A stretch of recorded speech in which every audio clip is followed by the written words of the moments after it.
Welcome back, guys. Good afternoon, whatever time it is. As you can tell, if you're confused by why does it look different, it's because we're in a different spot. We're in session 6 today, so we're in, I think that's the next to last class, so next week should be the very last video for material and all that stuff. I know you're sad about it. I am too. We've learned a lot and it's been fun. But we have a lot of material to cover today, so I'm gonna roll through these, go quick. There's not gonna be a lot of time to do a lot of examples in class. I have some, but we don't have a ton. Okay, so bear with me. I'm gonna blow through these real quick, and we'll get you out of here. Okay. There's a take-home quiz at the end of this, so be prepared. Pay attention. First thing we're gonna talk about. Again, we talked about confidence intervals with proportions last week, so this is just a build onto that confidence interval. Okay, so the assumptions we have to make for confidence intervals. Population of standard deviation is known, obviously, and you can't have confidence interval with unknown standard deviation. We'll get into that in the next couple slides, but for this particular example, we have unknown sigma, unknown standard deviation. So the assumptions we make is we know it, which isn't always the case, or really is normally not the case. Population is normally distributed. We can't do a confidence interval without that normal distribution, as we've pretty much found doing anything with probability. We can, but it's a lot harder. And then if the population isn't normal, we have to use a large sample, right? N greater than 30, I think, is normally the rule of thumb we talked about. But these are just kind of the assumptions we have to make in terms of being able to do these confidence intervals, okay? But the formula we need is right here, right? So X bar is, again, our sample mean. This is our z-score. And notice it says alpha. This is the Greek letter alpha divided by 2. We'll get into that. Again, if you think about an interval, right, between the normal distribution, think of a bell curve, right? Well, it's an interval, right? So that means that there's 2 areas on each end that aren't covered, right? That's what this divided by 2 means. And we'll get into that here in a second, okay? Again, this is our known standard deviation and then our known sample space, okay?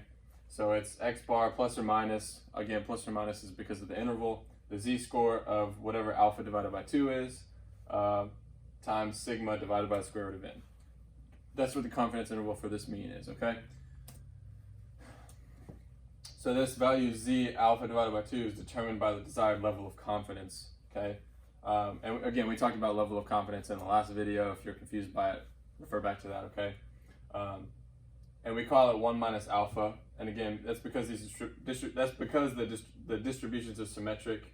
Alpha divided by 2 is the area. I meant to say area here. Excuse me, messed up. And each tail of the normal distribution, right? Again, each tail. There's 2 different tails. That's what this divided by 2 is. It's on each side, okay? So again, this is important when dealing with confidence intervals. Don't forget, it's not just alpha, it's alpha divided by 2, okay? And so, like, for example, the chosen confidence level is 90%, right? So 1 minus alpha is equal to 0.9, so that means alpha would be 0.10. And then since we're taking confidence interval, we have to divide by 2 because there's 2 tails on each side. 0.10 divided by 2 is z of 0.05. And again, that z-score, and I think I think I've put a table of common z-scores up on every single video I've done with this kind of, you know, standardized score. A 90% confidence interval z-score is 1.645. Okay, that's just you know, that's just common. Write them down. Again, like I said, these common z-scores show up a lot, so it'd be easier just to write them down, and that way you don't have to keep referencing back to the appendices of, you know, C-1, C-2, all that stuff. It just makes it easier on use and quicker. Again, wow, I did put this in here. Common z values, you're welcome. Get these, know them, love them, learn them, write them down, okay? Choosing a confidence level. This is an important concept to kind of think about, okay? We may be tempted to assume a higher confidence level gives a better estimate, right? If 95% confidence intervals, you may think is better than a 90% confidence interval because it includes more of the range of intervals between, or as to what the true mean might be, right? So, but it's not the case, right? Think about it this way.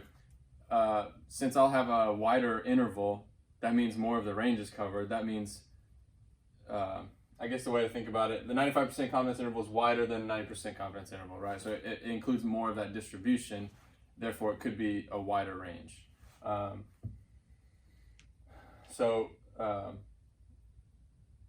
Yeah, like I said, a higher confidence leads to a wider interval. So that it's not a better estimate, it's actually a worse estimate.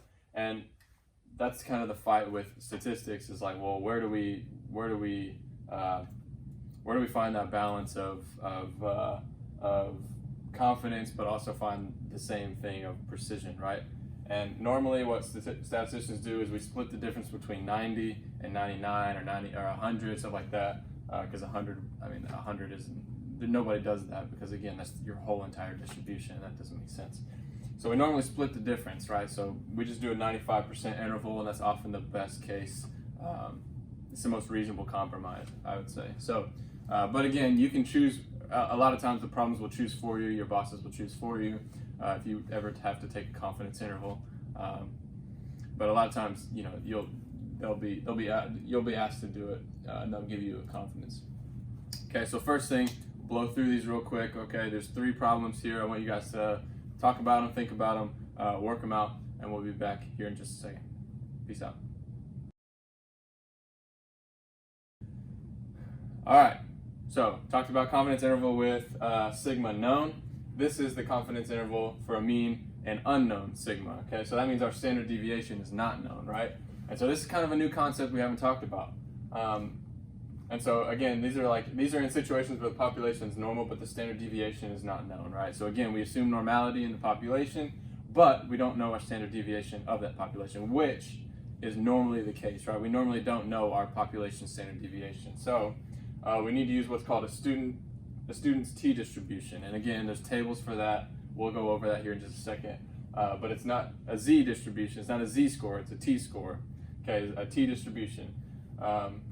So when sigma is unknown, again, it's the same exact formula for the confidence interval that we just talked about, except that the t-score replaces the z-score, and we take our sample standard deviation and replace it with our population standard deviation, okay? Those are the only 2 differences, right? So again, if you see the difference, we have our t-score and then our sample standard deviation instead of sigma. Those are the only 2 differences between those 2 confidence intervals, okay? So again, the assumptions: population standard deviation is unknown, population is normally distributed, and if a population is not normal, we have to use a large sample. Again, n greater than 30, all that stuff. And if you have, I guess, really, if you have a large enough sample, you can just assume normality. You can still use a z-distribution.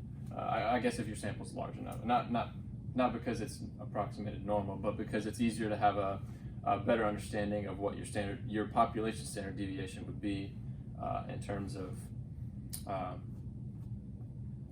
your entire population, if the sample size is larger, if that makes sense. And again, this is the same thing, right? X bar, which is our sample mean, plus or minus the t-score. We'll get into that. And then you have your sample standard deviation divided by the square root of the number of your number in the sample. Okay. And again, we find our t-value, right? We have common t-values, but a lot of times you have to go back and there's an appendix. I think it's appendix. I think it's D. I don't know. I think it's D, and I think I put it on the next slide. I think it's page 770 of your textbook. Again, we'll give those tables to you if you don't have a textbook. Don't worry about it. But we find this t-value by what's called a degree of freedom, and how we find degree of freedom. And I just denoted it d.f, so that way I don't have to keep writing degree of freedom. All it is the sample size minus 1. That's our degree of freedom, okay? And so we can use this to calculate our t-score and then help us figure out the probability under the distribution, under the curve, okay? Again, yeah, I did put it on here. It's on page 770, appendix D, okay? Again, it shows that very small sample sizes, the t-values differ substantially from the normal z-values, right? So as your sample size is small, that t-value is going to really differ from your z-score, or from the z-value, okay? But the larger the sample gets, the larger the degree of freedom gets, the more you kind of see it normalize into the normal z-scores that you see in the previous appendix or appendices or whatever, okay? So for example, n equal to 31, we'd have a degree of freedom of 30. So for a 90% confidence interval, we would use t the t-score for a degree of freedom of 30 for a 90% confidence interval is 1.697, and that's, again, compare that to the z-score, that's really pretty close, okay? It's not exactly there, but it's pretty close, okay? We could use a z-value for this, but it's tempting to, trust me, because it's so close, but it's not that conservative, because that interval will be too narrow, right? Because that z-score doesn't actually equal that t-score, okay? That t-score is slightly above, right? So that narrows our interval and throws off our data, okay? We want to have accurate data. Okay, this is important. So beyond the degree of freedom, if it gets greater than 50, it starts going in like steps of 5 and 10. And so it doesn't show the exact degree of freedom you want. You have to use the t-value that's the next lowest, right? So if I have a degree of freedom of 54, right? So my sample size is 55. 55 minus 1 is 54. I'd have to round down, and I would use the degree of freedom 50. Okay? We always round down. Again, just because we never want to overestimate and balloon up our data. Okay? All right. Another real quick problems. I want you guys to do these two real quick. We'll talk about them, and then if you have any questions, please ask Mrs. Bernardi, and then we'll get back to it, okay? 1 second.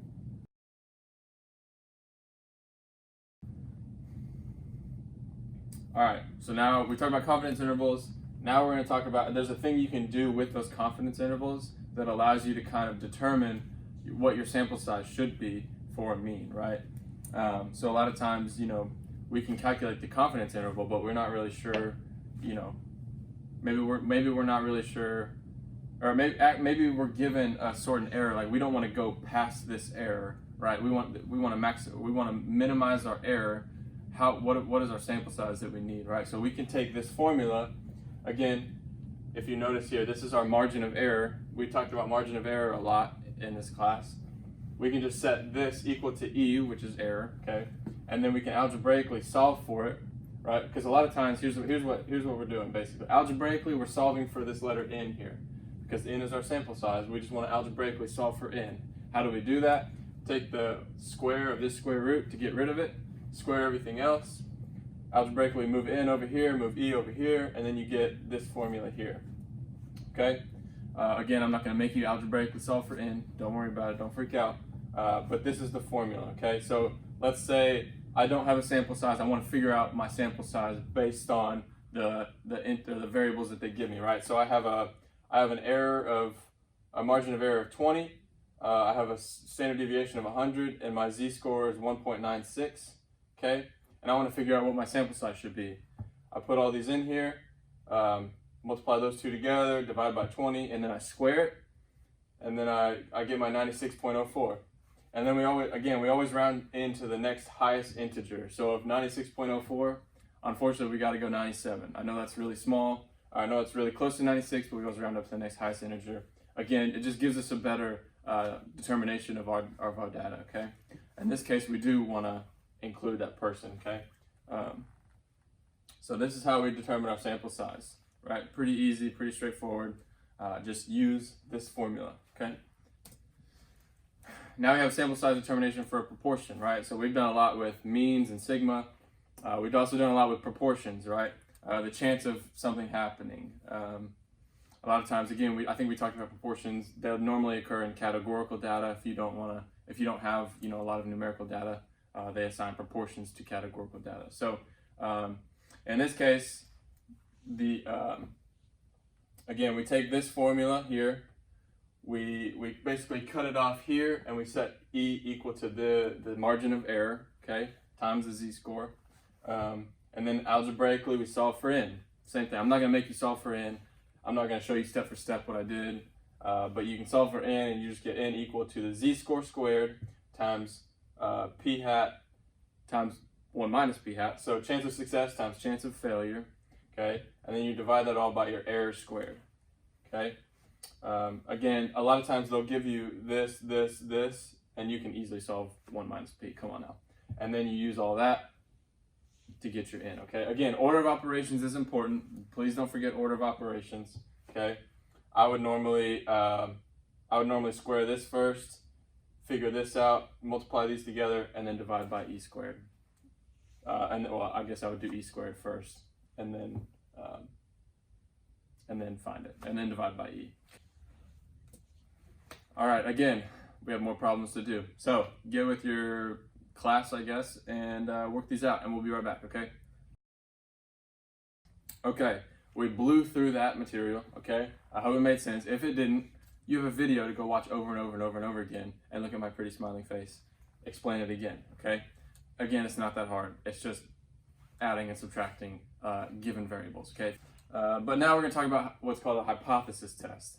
And it's one of the most widely used statistical tools in business. They ask questions, make assumptions, propose testable theories about the values of key parameters.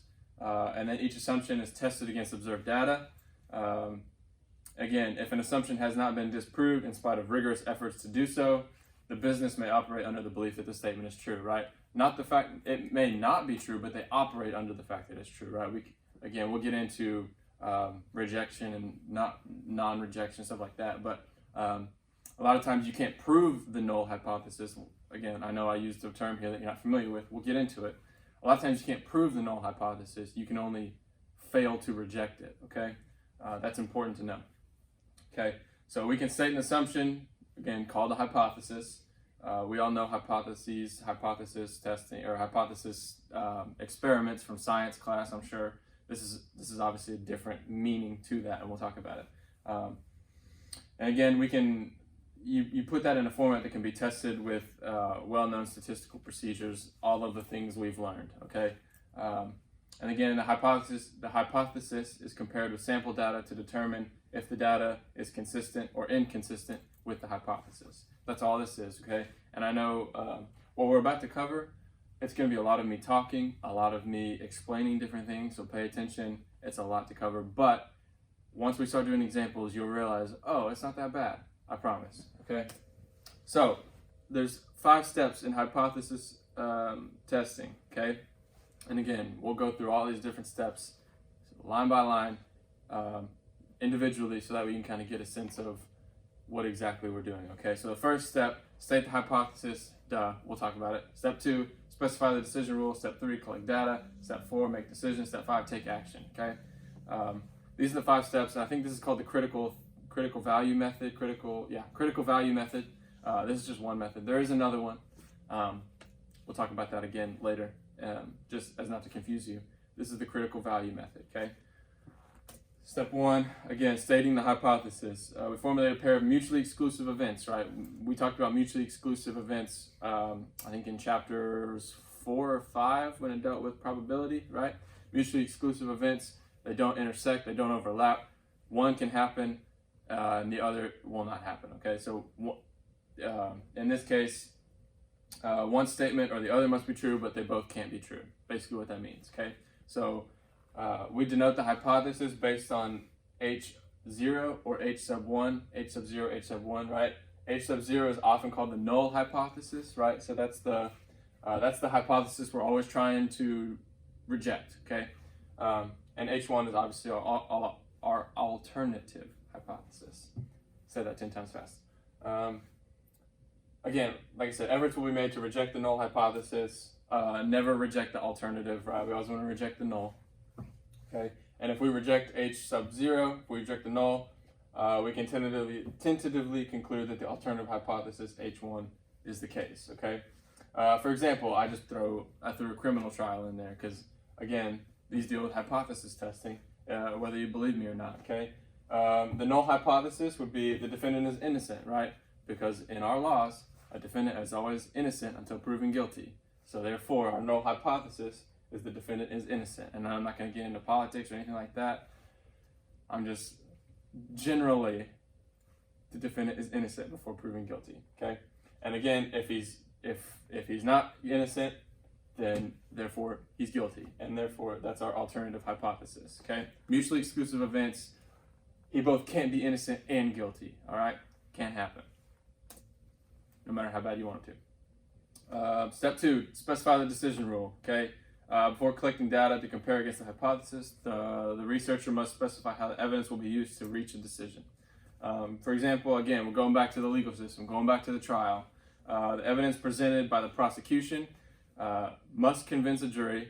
And again, this is like in every criminal trial, the prosecution must convince a jury without a reasonable doubt, okay, or beyond a reasonable doubt, excuse me, that the defendant is not innocent, right? So if there's any doubt, he's innocent, okay? So that's what the prosecution always has to prove, right? They always have to keep giving evidence, talking to witnesses, all that stuff. And if there's any way that they can go beyond that reasonable doubt and prove with absolute certainty that he's guilty, okay? That's exactly what this decision rule is, right? That's how we define who's innocent, who's guilty, all that different stuff, okay? Step 3 and 4, I just combined them, okay? Data collection and decision making. Again, a lot of the critical work takes place in 1 and 2. Steps 3 of data collection, it's time consuming, but it's often, it's fairly straightforward, okay? So it's not hard, all right? And again, once we do the data collection, we compare the data with the hypothesis using the decision rule. And if it meets our criteria for the decision rule, we decide to reject or not reject the null hypothesis, okay? And step 5, this really isn't anything statistically that we calculate or anything like that, but we take action, okay? We figure out, again, it requires experience, expertise on part of the decision maker. Again, a lot of times not us as a statistician, but we give the results to someone who's an expert. They figure out what to do to improve their process, okay? Again, suppose the evidence presented, again, like I said, suppose the evidence presented in a trial convinces the jury that the defendant is guilty, okay? What punishment should the judge impose, right? Again, I can't decide that because I'm not a judge, but someone who is a judge, who's an expert on dealing with cases and legal issues, he knows the exact punishment to deal to that person or defendant, okay? And so, again, like I said, appropriate action for the decision should relate back to the purpose of conducting the experiment. Like I said, and I just put this note here, like I said it earlier, but I want to make sure that we all know this. We can never prove a null hypothesis. We can only fail to reject it, okay? Just because we fail to reject it doesn't mean we prove it, okay? Okay, real quick, I just want to talk about type 1 and type 2 error, okay? And again, it just deals with our ability to collect data, and it can be limited by resources, tools, financial resources. It can lead to us making wrong decisions about the null hypothesis, okay? And so, again, all of our decisions we make daily are based on risk. We won't talk about risk assessment because that's a completely different topic, but we all make decisions. There's risk involved with them, right? Do I want to go to work in the morning? Do I want to drink this 4th cup of coffee, right? The answer is always yes.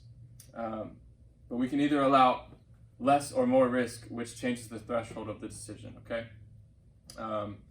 So the null hypothesis is either true or false. We have 2 choices. We either reject it or we fail to reject it, okay? And we talked about that earlier. But the 2 types of error I want to talk about, type 1 and type 2, right? So type 1 error is the false positive, right? So rejecting the null hypothesis when it's true. If a defendant is innocent and we say he's guilty, that's type 1 error. That's a false positive, right? So he may be innocent, but he's proven guilty, and that I'm sure that happens a lot, okay? Type 2 error is a false negative, okay? Again, failure to reject the null hypothesis when it is false. They prove that the defendant is innocent when he's guilty. How do we keep from making these errors? We calculate the probability of making an incorrect decision, and we'll talk about that. We've calculated all kinds of probability. We'll talk more about how to calculate probability with hypothesis testing here in a second, but this just helps minimize the chance of error, okay? So, and I just gave a little graph for you, that way you can kind of see it. Again, HO rejected, HO is false, that's correct, right? Obviously, HO is rejected, but it's actually true, that's a false positive. So that's type 1 error, okay? failure to reject even though it's false, that's type 2 error, and then failure to reject but HO is true, that's correct, okay? I'm not going to make you like figure out which one's which, but just know type 1 is false positive, type 2 is false negative, okay? What are the consequences, right? So we all want to know. There's risk involved with each one of these errors, so let's talk about the consequences, okay? Each one of them, they're different. It just depends on the situation, the outcome that happens, okay? Again, because it goes in effect with criminal trials, drug testing, all that stuff. There's so many different ways that you can have error, okay? So it just depends on the situation. And again, there's some decision makers that may fear one error over the other. That's probably a little bit of unconscious bias going on there, but it happens, okay? We're all afraid of something. But when you're making a decision based on a fixed body of sample evidence, reducing the risk of one type of error often increases the other. So if you're trying to reduce the risk of type 1 error, oftentimes you're increasing the odds of type 2 error, okay? And then same thing on the flip side. If you're trying to reduce type 2, you increase type 1, okay? So you just got to be mindful. Where's that balance between those two things? Again, going back to the criminal trial. Type 1 error, false positive, convicting an innocent defendant, right? The costs are borne by the defendant, denoted, again, H sub 0, the null hypothesis, right? So, proving that this defendant is guilty even though he's actually innocent, that's a false positive. Type 2 error would be failing to convict a guilty defendant, right? He's innocent until proven guilty, but he's guilty. However, the jury finds him innocent, okay? And again, the costs are borne by the society if the guilty person returns to the streets, right? Because the cost of that person returning to the streets, if he's guilty, a lot of times criminals are repeat offenders. Therefore, he may feel the urge to commit another crime, okay? That's a cost of type 2 error, okay? Or this form of type 2 error.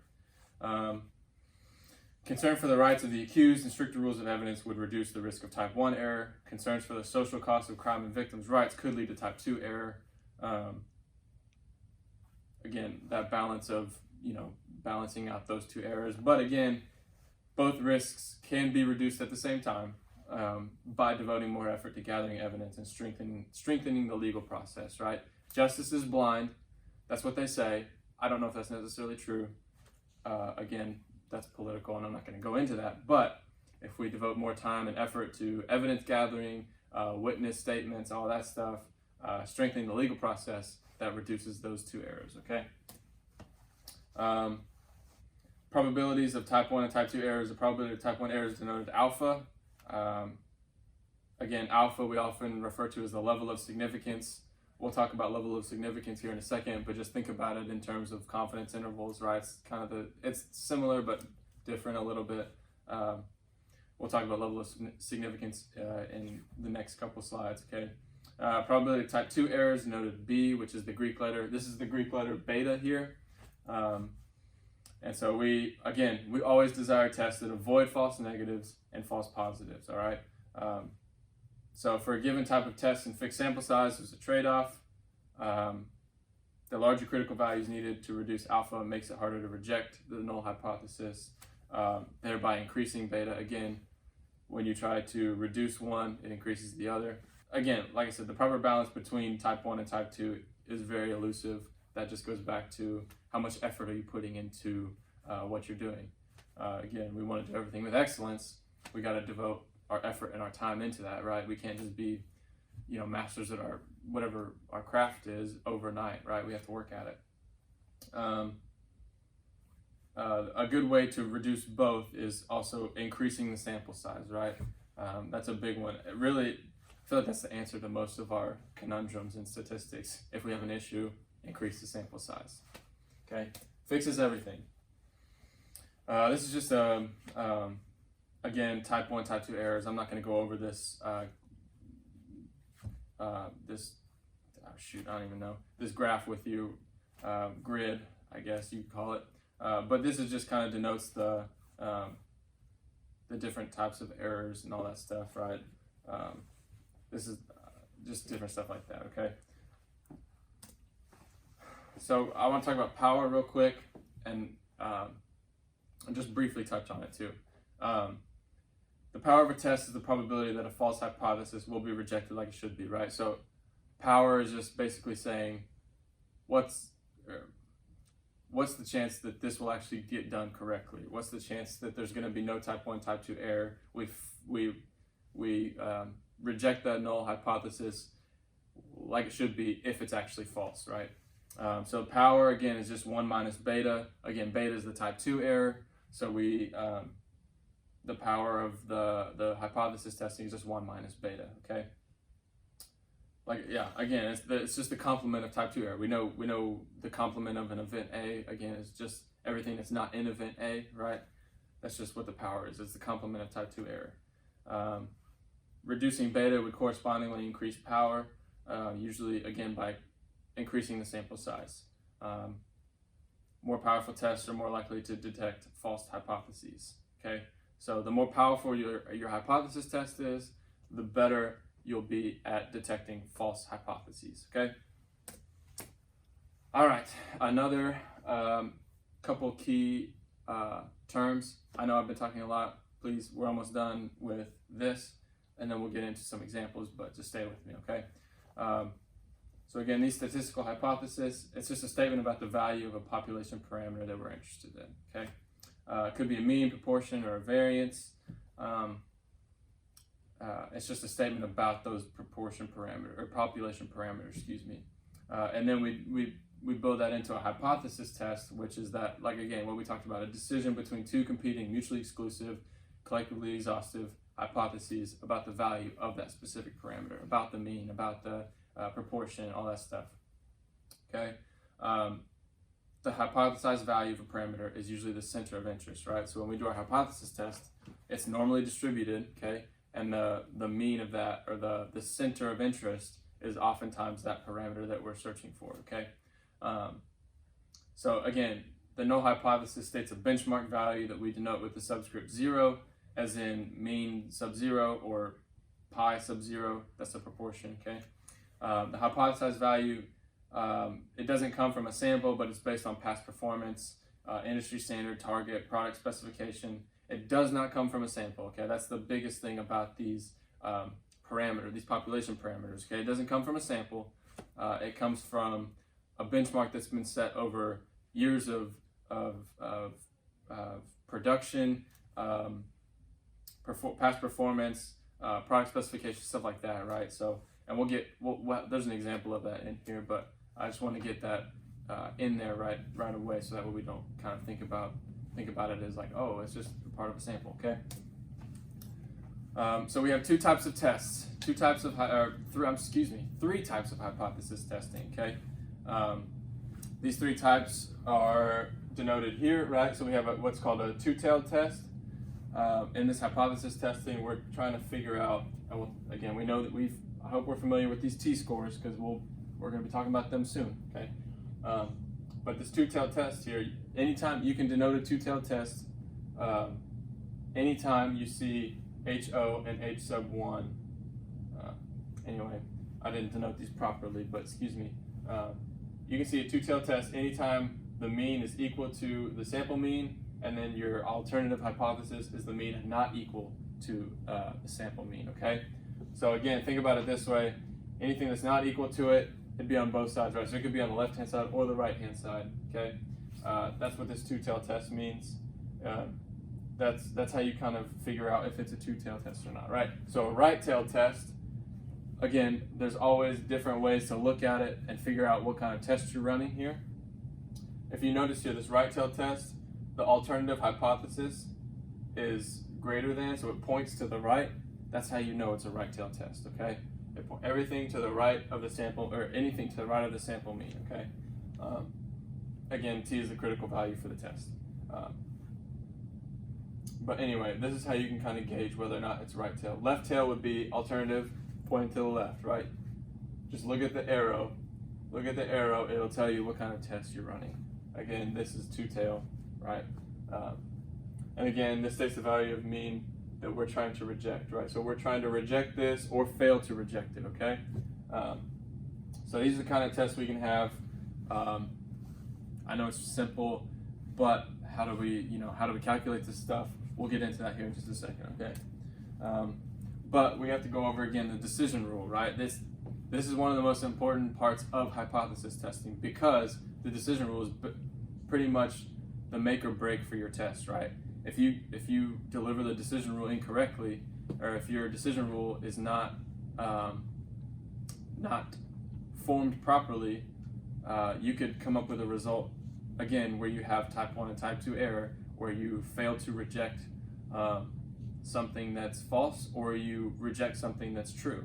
Okay, that's why this decision rule is so important. Again, we'll get into that.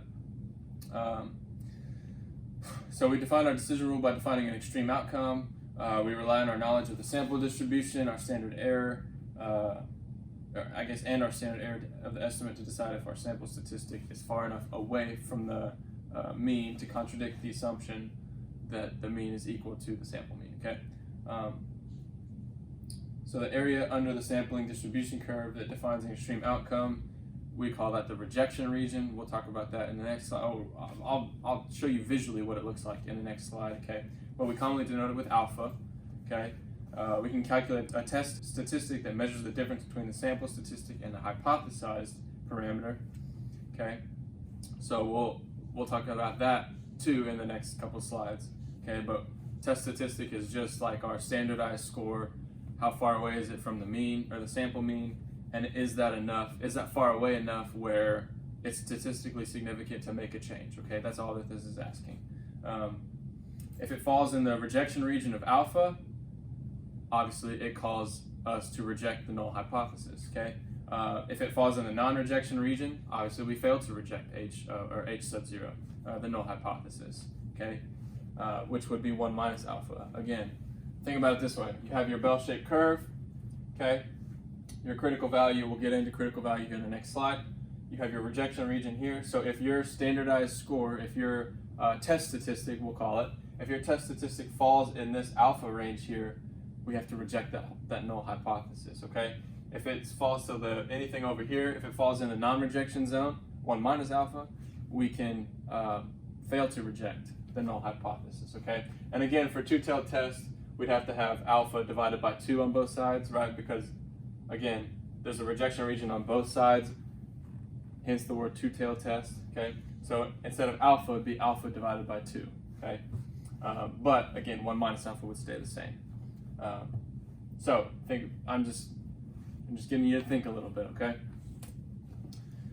Let's talk about a critical value, okay? We've done critical values before, so it's nothing you guys haven't done, okay? It's basically just the standardized score, the z-score, the t-score. We'll talk about that. Okay, it's the area between the two regions, right? Right here, it's the area between alpha and 1 minus alpha, right here. Okay, so it's the area between the two regions. We can reject H sub 0 or not reject the null hypothesis. Okay, it states the decision rule states what the critical value of the test statistic would have to be. Again, this is why the decision rule is so important here. I'm telling you. The decision rule states what the critical value of the test statistic would have to be in order to reject the null hypothesis, right? So the decision rule states if your test statistic is greater than your critical value or less than your critical value, then you fail to you reject the null hypothesis or fail to reject anything like that, right? Or I guess you reject the null hypothesis. Otherwise, we do not reject the null hypothesis. That's what a decision rule kind of is, right? That's basically the wording of an exact decision rule, okay? For example, if we're dealing with a normal sampling distribution for a mean, we might reject the null hypothesis if the sample mean differs from the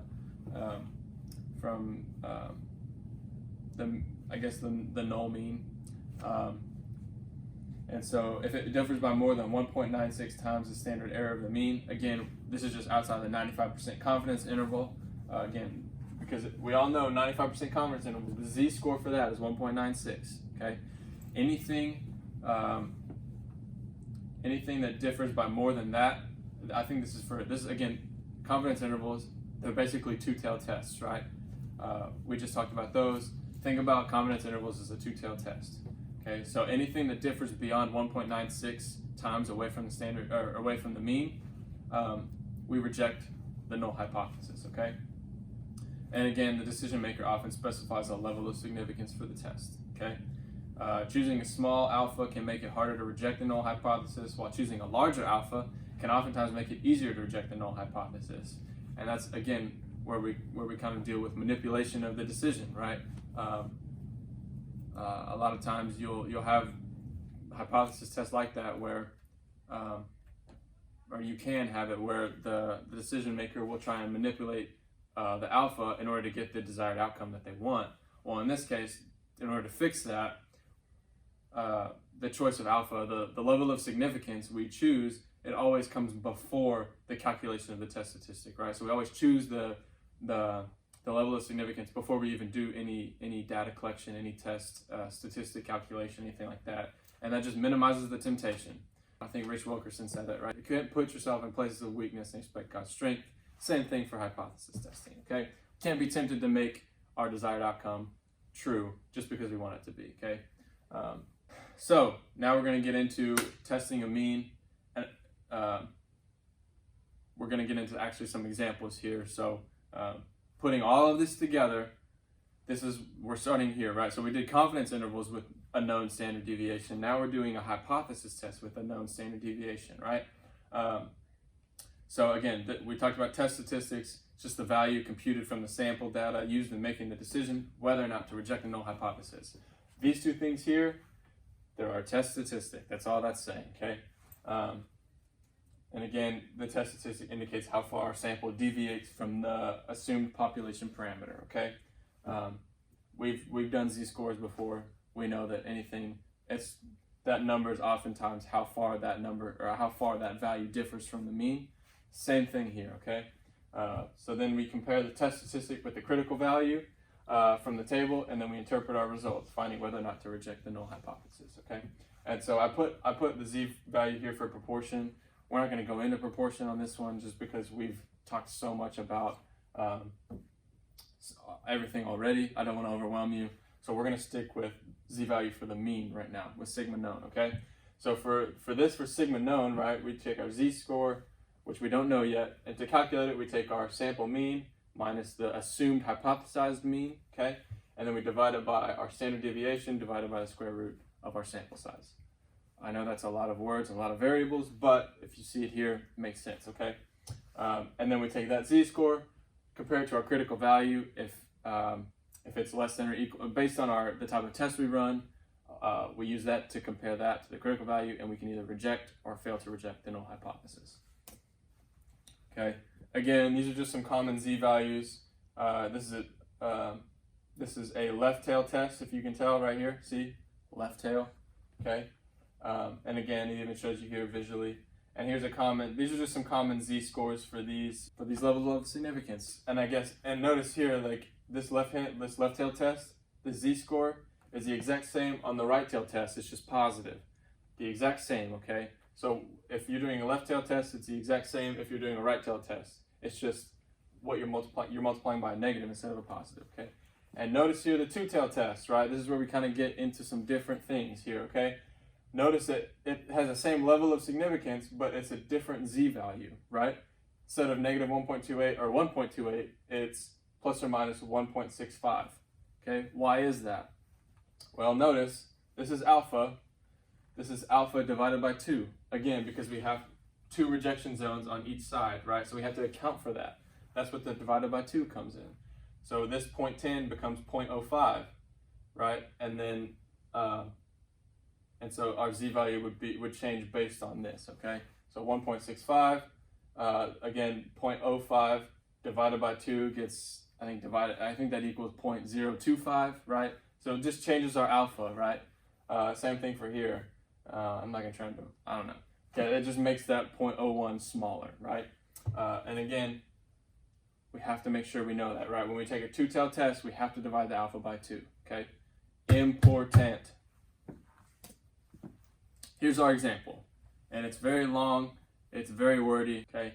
But bear with me, okay? And I want you to focus on what's actually being said here, okay? So, for example, the Hammermill Company produces paper for laser printers, right? So they're a paper producing company, not like Dunder Mifflin. Sorry.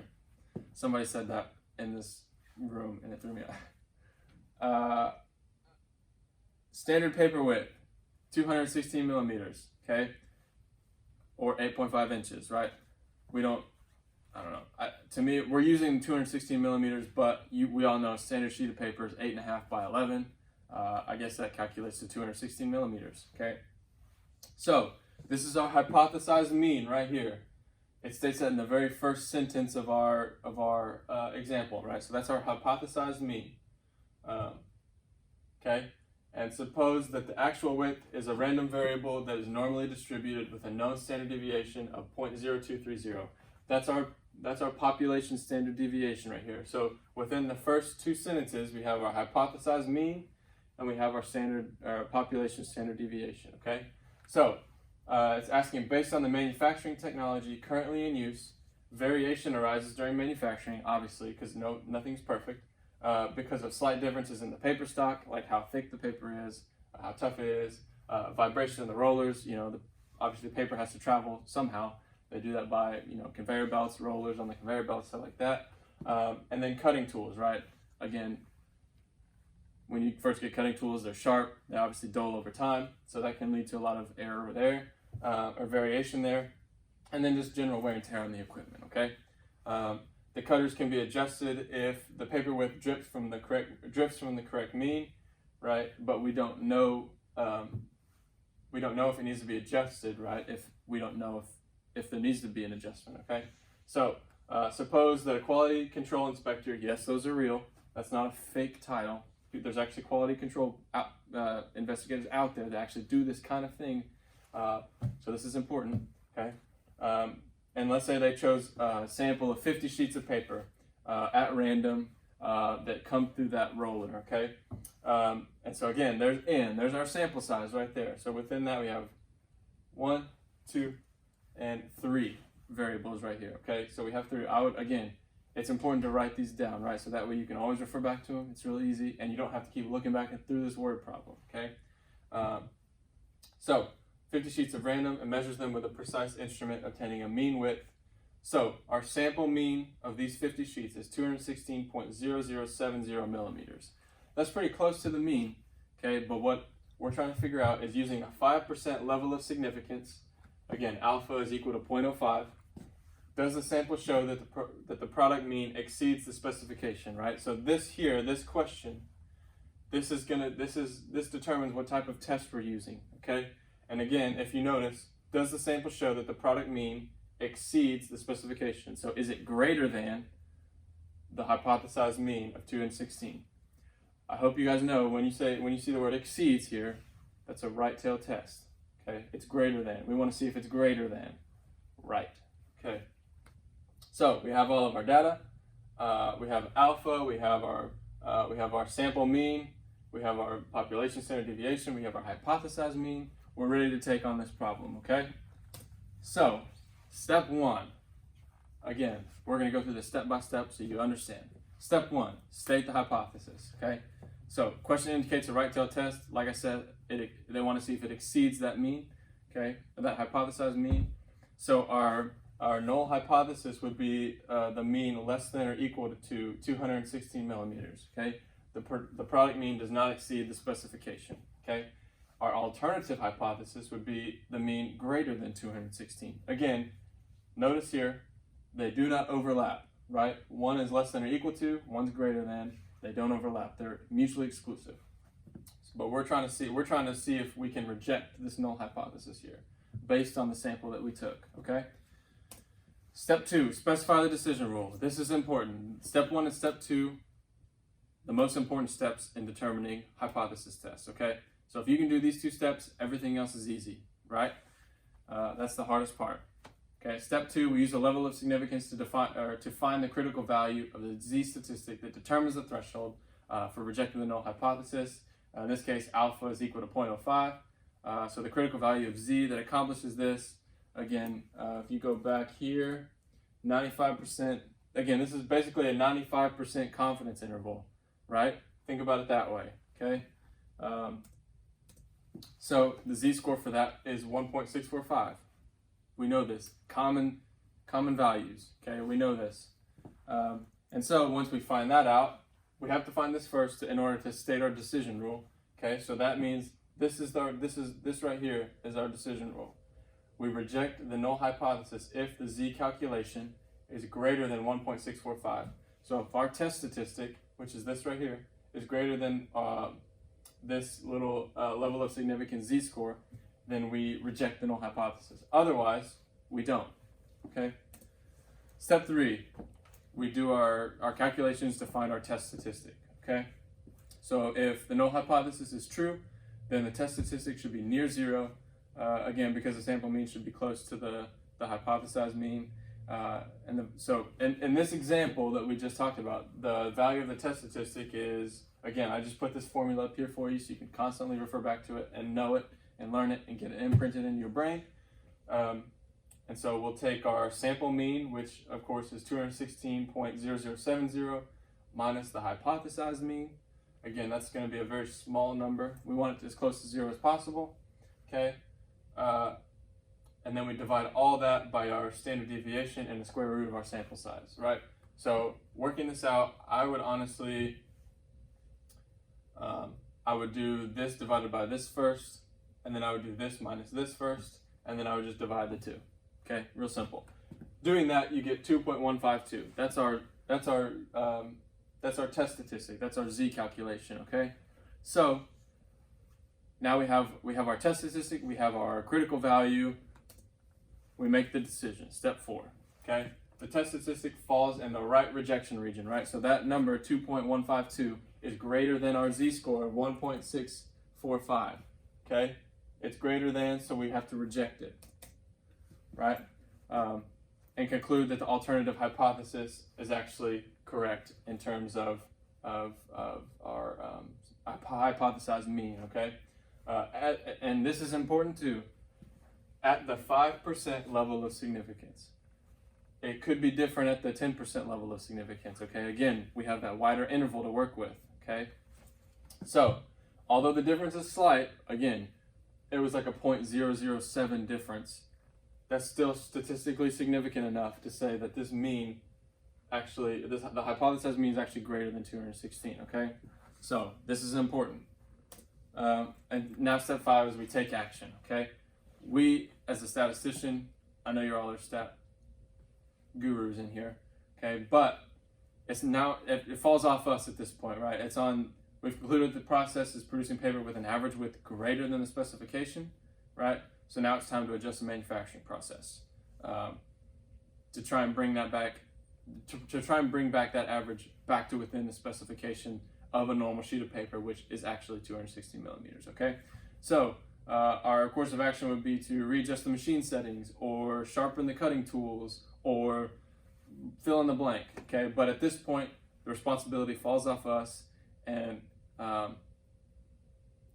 gets put on the process engineers to determine the best course of action. Okay, we give them the numbers, tell them, hey, there's a problem, and then it's on them to fix it. Okay, so that's the critical value method. All right, 5 steps, 5 easy steps, shouldn't be a problem. Okay, but there's another method that's more widely used and more widely accepted in statistics. It's called the p-value method.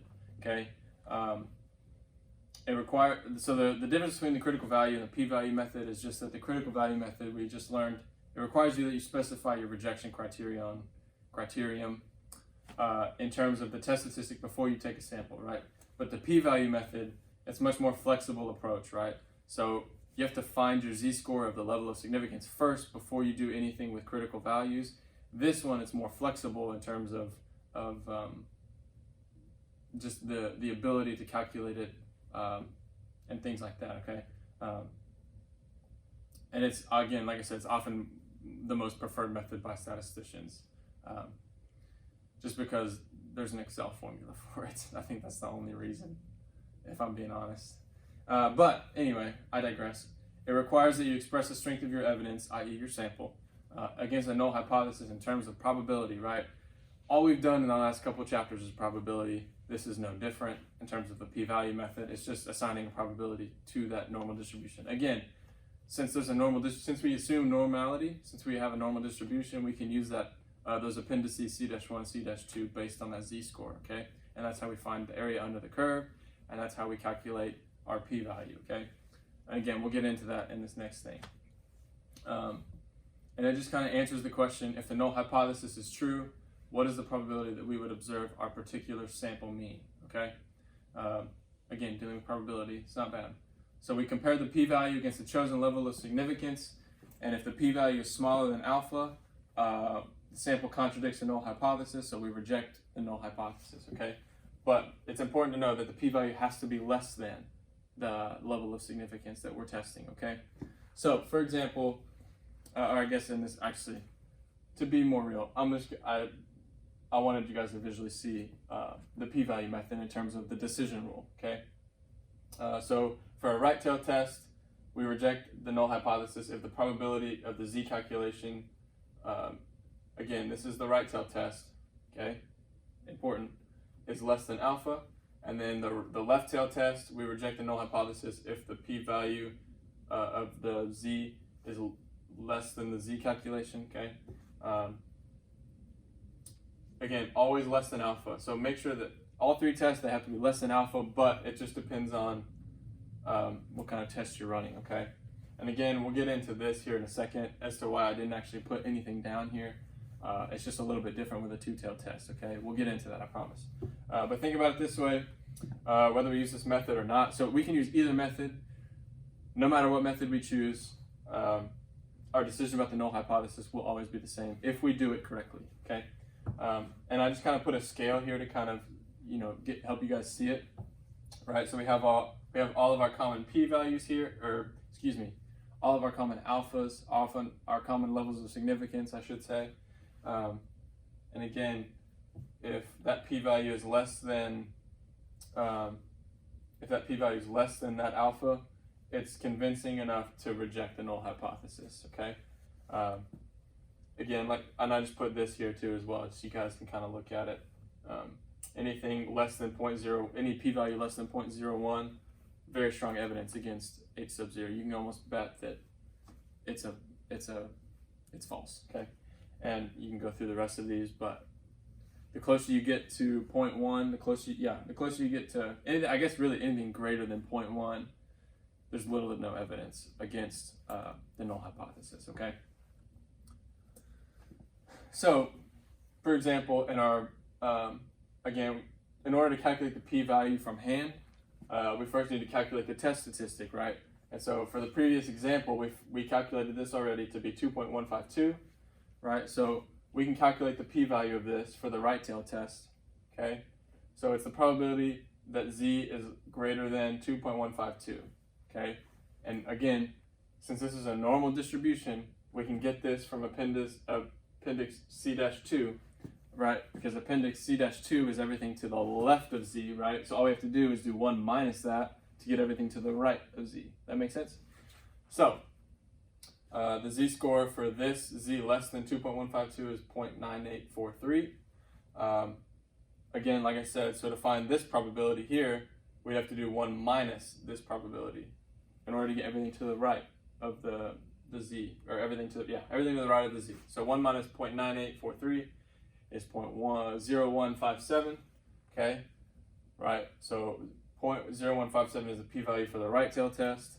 0.0157 is less than alpha, right? We talked about in the previous example for the paper, okay, that the alpha is 0.05, a 5% level of significance. This is less than that, so we can reject the null hypothesis, okay? We got the same exact result, 2 different methods, all right? That's easy to figure out, okay? Let's just say for fun, we decided instead of taking a right tail test, we took a two-tail test, right? So instead of having everything to the right, we have both right rejection zone and a left rejection zone, okay? Same exact steps for 3, 4, and 5, right? Finding the test statistic, making the decision, and taking action, but steps 1 and 2 change, okay? And again, these are the 2 most important steps in figuring out our decision, okay? So step 1 would change, right? We have to change the hypotheses, okay? So our null hypothesis would be the mean equal to 216 millimeters. our alternative hypothesis would be not equal to 260 millimeters. Again, anything that's not equal, left or right, that's the two-tail test. Okay, and then so our decision rule would change, right? And it would go, because notice here, it's the last one said reject the null hypothesis if the z-score is greater than 1.96. In a two-tail test, it can be greater than 1.96 or it can be less than negative 1.96. All right, again, dealing with both sides here. Okay, and again, this is since alpha is 0.05, we calculate that z-score. 0.05 divided by 2, by the way, keep in mind, two-tail test. And if that z-score falls greater than or less than 1.96 or negative 1.96, we reject the null. Otherwise, we don't. Okay. The other steps, like I said, they stay the same, except they're interpreted by steps 1 and 2 for the two-tail test. Right. Important. Don't forget, you have to change it based on what type of test you're running. Okay. So now we're getting into the p-value method for the two-tail test. And like I said, it's a little bit different than the one-tail, right? It's the same general decision rule, right? We reject the null if the p-value is less than alpha, but the way we calculate the p-value is different, okay? So the difference in a two-tail test compared to the one-tail is how we obtain it, because, again, we allow the rejection in either the left or right tail in a two-sided test, or a two-tail test. So the level of significance is divided equally between the two tails, right? Again, alpha divided by 2. It's important. I'm going to preach that over and over again, okay? So in order to fairly evaluate the p-value against alpha, we have to double the tail area, right? So again, going back to the previous example, we found the z-score. Our z-score obviously is 2.152. We calculated the area under the curve is 0.0157, right? And so since we have this is greater than 2.152, we also have to calculate everything that's less than negative 2.152. Again, two-tail test, it's on both sides, okay? So 0.0157 times 2, we get this. And again, our p-value is still less than alpha, so it's, which again, 0.05.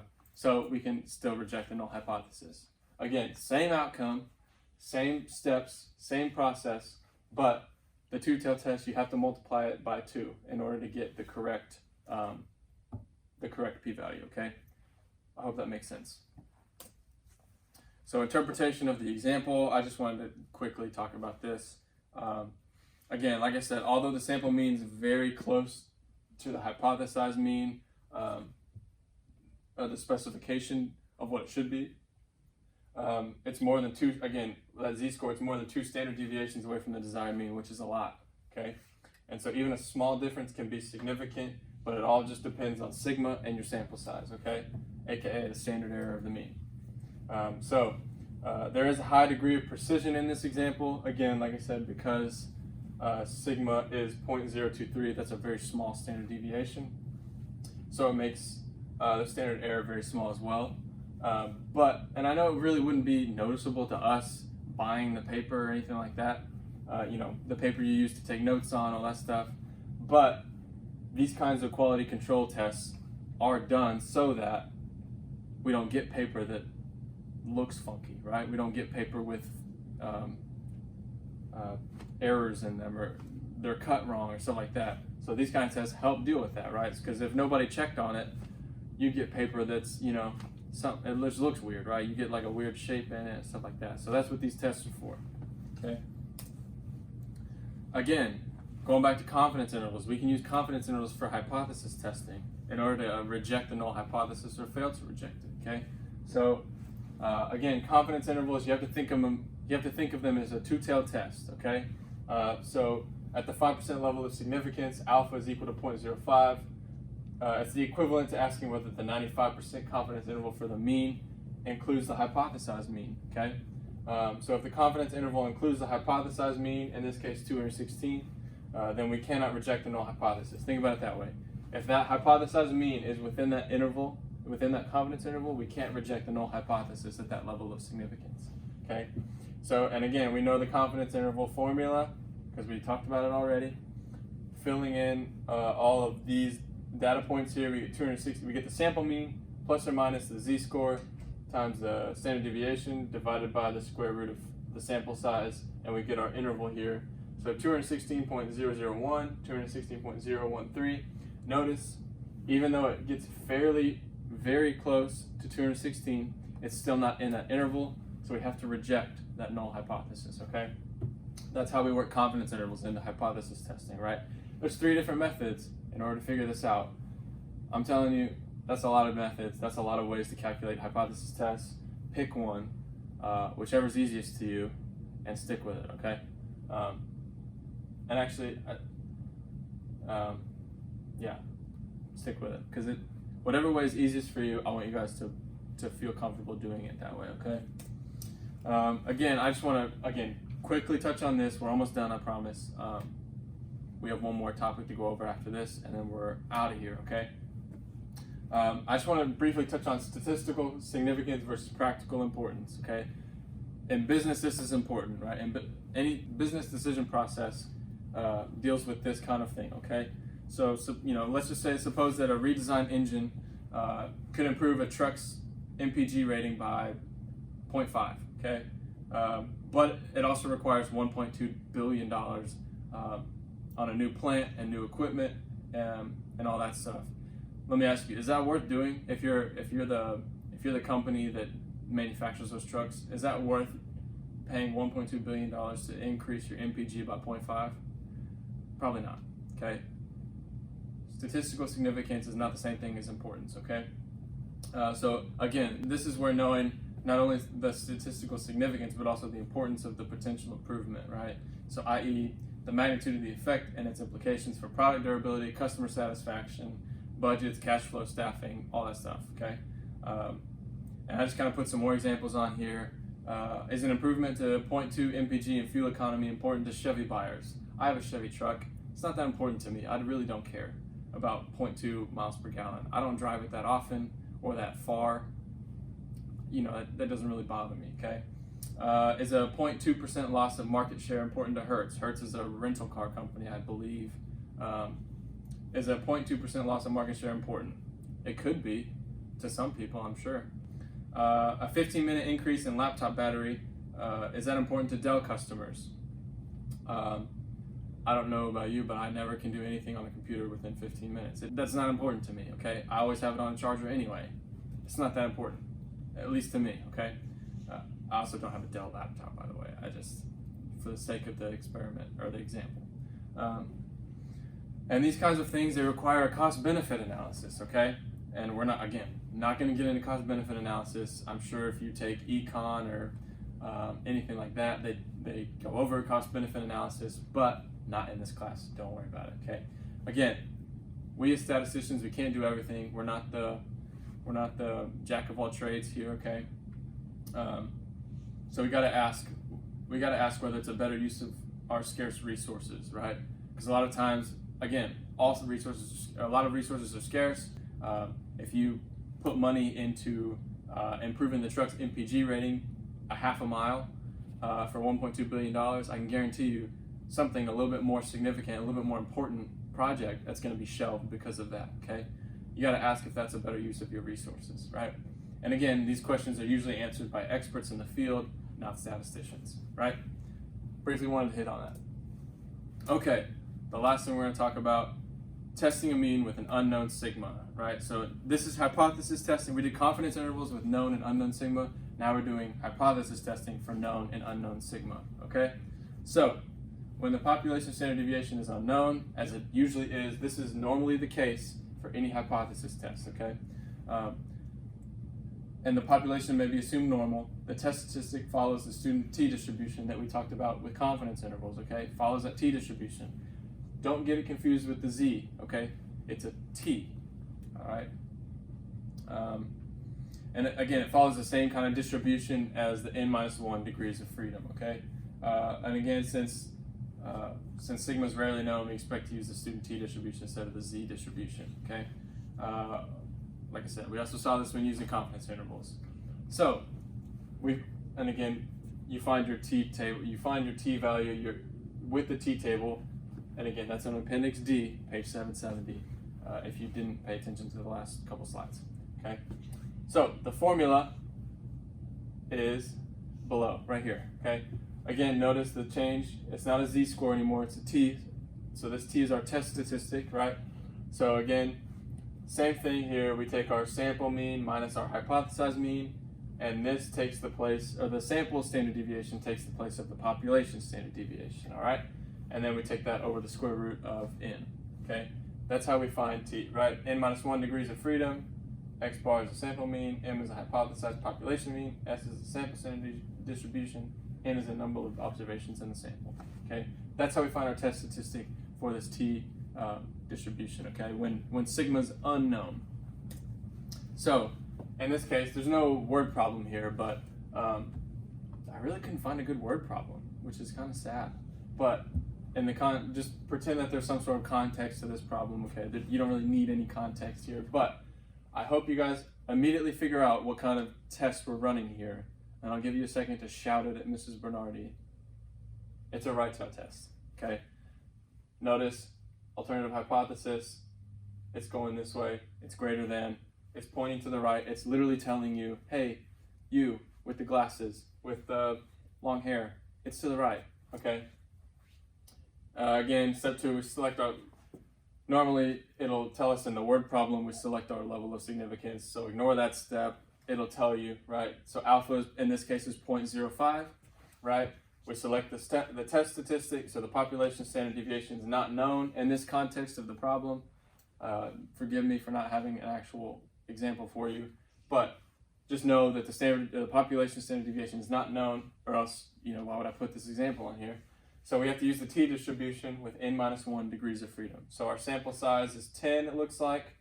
So our degrees of freedom would be 9, n minus 1, okay?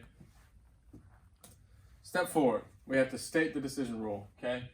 Again, there are 10 minus 1, 9 degrees of freedom. So the null hypothesis is rejected if the t value that we calculate here is greater than 1.833. And we get 1.833, please get this, we get 1.833 by finding that in the Appendix D table, okay? We find the degree, it basically is formatted like this. On the left-hand side of the table, you find your degrees of freedom. You go over till you find your level of significance, in this case 0.05, okay? And then you kind of follow it till it meets, and that's your t-value, right? For your level of significance, that is, right? So anything, if this t-value is greater than 1.833, we reject the null hypothesis, okay? So in this case, again, there's no word problem here, but it tells us our sample mean here is 256. We minus it by the hypothesized mean at 250. Our sample standard deviation is 6, and then again we take that and divide it by the square root of 10, okay? And so we get our t-value of 3.162, and if you can tell, that's way over this number here, okay? So when we make this decision, we can clearly see this is greater than 1.833, so we reject the null hypothesis, and then interpret our results, and make a change, take action, okay? So the mean number produced is more than 250 per hour. Reject it, take action, fix it, or improve the process, okay? I know that's not a word problem, but it helps you guys see this t-value. It's really not that bad. It's literally just plugging in a different number, okay? Really the same number, just you're using a different table to find your z-score or your t-score, okay? So there is also a p-value method for the t-test, and it's a little bit more complex just because with t-values, they differ from the z-value, so it's a little bit harder to find the area under the curve, okay? But it's the same rejection criteria for a t-test. You reject the null hypothesis if the p-value is less than alpha, okay? So in the last example here, we have t equal to 3.162, right? I hope you remember that, 3.162. Our level of significance is 0.05. And so from Appendix C-2, again, assuming normality for the previous example, we get a right tail area of t greater than 3.162. I used Appendix C-2 here, again, because it's everything to the left. I just took everything to the right. Found this probability. 1 minus this probability is 0.00079. That's way less than alpha, right? So that's 0.05. So therefore, we reject the null hypothesis, okay? And again, like I said, for t-tests, where the standard deviation is not known, it's way easier to use Excel, right? Because a lot of times when you get these t values here, they're not spot on with the z value, right? So it's a lot harder to calculate that z value, because a lot of times it'll give you a range, right? Because if you notice here, 3.162,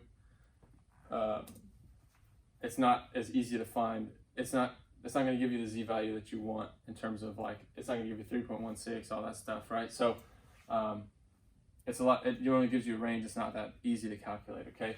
So for Excel, they made it easy for you, right? All you have to do is type in the equal sign t.dist.2t, and if you notice here, 2t, that means two-tail test, okay? So that means it's going to calculate the area under the curve for that one probability and multiply it by 2 for you, okay? So, again, you can easily do this with any test, because all you have to do is find the two-tail test for it and then divide by 2 to get your one-tail, right? Pretty simple stuff, right? I enjoy using the critical value method for a t-test just because it's easier to calculate rather than this p-value method, but it can be done. The easiest way to do it is in Excel. So, going back to confidence intervals, okay? Again, giving you a third option for a t-test. The third method, again, is the same thing we did for the known sigma, right? The confidence interval. So the two-tailed test at a 10% level of significance is equivalent to a two-tailed 90% confidence interval. Duh, right?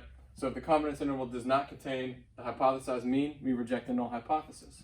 So for this instance, I just gave you a sample mean of 141.375, a population mean, so the hypothesized mean of 142, sample size of 24, and a sample standard deviation. Again, sample, that means the population standard deviation is not known, okay? So a sample standard deviation of 1.99592, okay? So using Appendix D, we can find the t-value for 0.05. Again, two-tail test. Confidence intervals are always two-tail tests, all right? So 0.10 divided by 2, we get t.05 with our degree of freedom, okay? So we have to make sure we find the degree of freedom first. 24 minus 1, 23. So 23, and then you find that, you match it with the level of significance, get your t-value. So it's for 90% confidence interval. Again, here's the formula for the confidence interval for an unknown standard deviation. Plug in the numbers, 141.375 plus or minus the t-score times the sample standard deviation divided by the square root of 24. And then you get this number plus or minus that. You get your interval. And as you can see, the hypothesized mean of 142 is in this interval, okay? It's on the upper end of the interval, but it's in the interval nonetheless, okay? So that means that the 90% confidence interval contains the hypothesized mean, so we cannot reject the null hypothesis at a 10% level of significance, okay? That's all that this is saying. 3 different methods, 3 different ways to calculate and reject or fail to reject the null hypothesis, okay? Pick one, stick with it, it's good for you, okay? I think that's all of it. Yeah, I know I blew through this real quick. It was a lot to cover today, and I'm proud of you for listening to me talk for so long. I appreciate you guys. But to reward you, you get a take-home quiz. How fun is that? It's really exciting. There's 4 problems here. As you can see, there's 4 problems, and then this one is a bonus. This is a bonus problem. I just want to see, it's a word problem, so you're welcome. And I just wanted to see if you guys can get it, okay? I want you guys to think a little bit. I want to challenge you, okay? So yeah, this will be due Monday when you walk into class, okay? Please do it. I think there'll be a Google form or a Google, I don't know how they do it, a Google quiz, I guess, up there so you guys can take it and all that stuff. So this is the next to last class. Next week will be the last class. It shouldn't be as content heavy, I'm hoping. We'll see. I haven't done it yet, but it's been a pleasure. I will see you guys next week, and good luck on the quiz.